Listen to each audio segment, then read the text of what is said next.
Mufudzi wangu ndi Jehova, ndinofamba ndakagutsikana. Munonditungamirira munzira dzakanaka, zizere nenyasha dzenyu. Pamafuro akasvibira,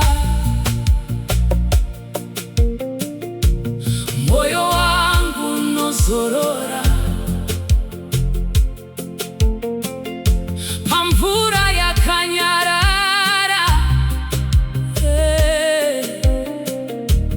munodzosa simba rangu.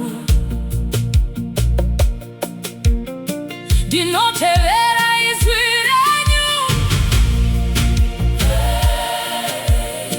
rinondidaidza nerudo.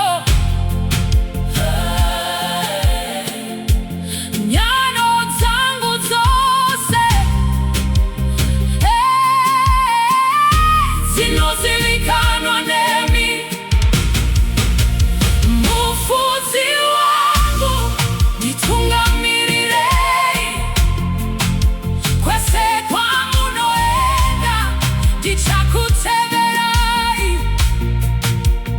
Mufudzi wangu, batai ruoko rwangu, moyo wangu wose ndewenyu Ishe.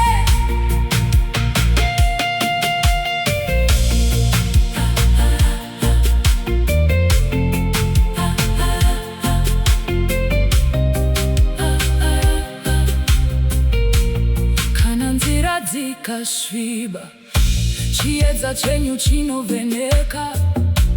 Kana mhepo ikavhuvhuta, munoramba muri pedyo.